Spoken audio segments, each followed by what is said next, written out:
The following presentation is for mature audiences only. Who are you? He's a fine man. All hell is broken loose. He's a great broadcaster. He's a very powerful guy. Absolutely brilliant. Feared by men, adored by women. He's a smart boy. It's patriotic. It's no big deal. It's the end of the world. I might as well tell you now. He's a monkey. And how you doing, ladies and gentlemen, boys and girls, children of all ages? Welcome into another edition of The Wild Side with Eric Clark. I am your host, Eric Clark, saying thank you for taking time out of your busy day to give my little video a watch and a listen. If you like it, like it. If you think other people are going to like it, give it a share. Make sure you're subscribed to the channel, following on all the social media, all that stuff. That way, if there's a song, band, video, something you want me to check out, hit me with a DM or leave it in the comments below. If you're going to hit me with a DM, please no spamming. Unless it's actual spam, then there's a P.O. box, a mailing address down there for you. If you are going to leave it in the comments, become a CONCURPA and join the I Concur Army. All you have to do is give the comments a cursory glance. If you see that your suggestion's already been made, all you have to do is like that original comment and reply with I Concur. It'll help my old burnout resin-coated DJ brain get everything into a nice little organized list, and I can get it into the handy dandy notebook. Also, we are live streaming twice a week, Wednesdays and Saturdays, 11 a.m. and 2 p.m. respectively. Another opportunity for you to get your suggestion or at least be directed to how to get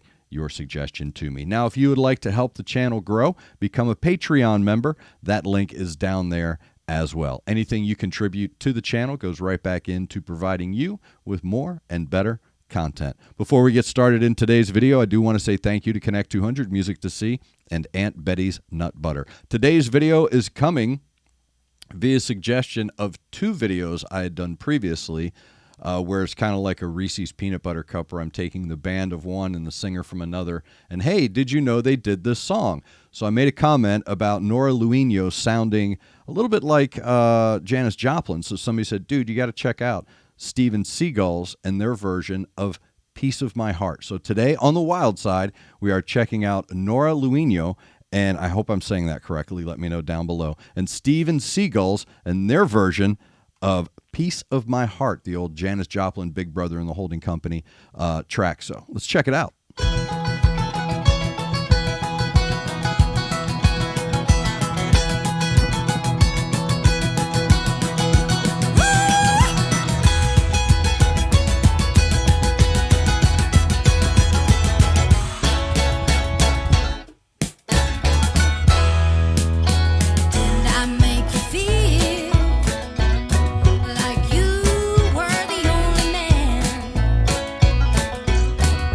Yeah.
Okay.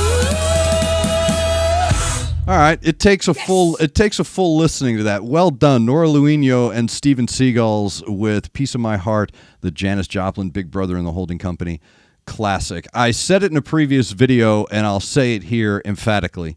I don't think there is a better voice to do a Janis Joplin or Janis Joplin-esque song than Nora Luino. That was perfect. That is a perfectly suited voice. Now, the oddity comes with 50 years of listening to it in one color, because I hear in colors. So I've been hearing this song working in classic rock radio. I have played a lot of Janis Joplin songs, a lot. So I'm quite used to her vocals, and I'm quite used to these songs. So they have these indelible color spectrums in my head. And what was throwing me, wasn't confusing me, it was taking me in a different direction. And I finally figured it out towards the end. So in the original, there's this pain. There's a different tone. There's a different color to the track. And it comes through her vocals, right? You hear it in Janis's vocals. You hear that struggle, the pain, the melancholy. And then the song built around it. And what was throwing me and what makes this really interesting is that the vocals are still there. So there's no generational loss. I can hear that Nora's vocals are attached to her joy in singing this song. So combined with her natural sound, that joy that she's bringing into those vocals create that matching color spectrum around the vocals. Where my brain was running into its conflict was everything else, the ancillary. So what these guys have done, they've brought a revival sound to the track. So they pick up the tempo, they add the mandolin, the banjo, these other thinner instruments. And when I say thinner, I mean creating textural layers thin. So whereas the original is very thick and heavy in its tones and colors, this one's a little thin in how they're delivered and how they're brought to the table. And they create a very snap-clap revival sound. So the tempo is picked up. And what it did, it took what was once a melancholy and turned it into hopefulness, right? So instead of feeling as though your heart is being torn from her, it almost sounds like you're happy to have it torn. So it changes the color and tone of the song. And after 50 years of hearing it one way, it takes a second to digest and resort the colors to create that new palette, to create that new spectrum. And it was very well done. Again, there were certain elements of it that are obviously their own, and they create their own colors within that traditional sound that you're expecting to hear. But Nora's vocals, dude, I've seen so many people attempt to do Janis Joplin, from karaoke bars to writers' nights to bands just doing it live at a show, American Idol, America's Got Talent. It is a glut of people attempting to get out of these lyrics what Janis was able to get because they were hers. And her voice was so unique. And that's what Nora has, that unique, I call it the if Pinky Tuscadero was a voice, that's where I'm going with it. A good, very, very rich, textured, leathery, yet very powerful and controlled, and there's no sharp edges. Everything is smooth, even though it's emphatic and even though it is forced and there's a lot of air coming through when delivering these notes. There's still a softness to us, an innocence to it that Janis possessed. That's what made those songs so tragic, and that's what made that connection so deep, is that you feel the innocence in the voice and you feel the purity in that voice. And that's what you get from Noora LOUHIMO. You get that purity in her voice. Regardless of what she's singing about, there's always this tinge of innocence there. And it creates that added aura to the overall sound and appeal of her voice. So very well done. I liked it. Again, it took a minute. It took a minute to allow my colors to adjust.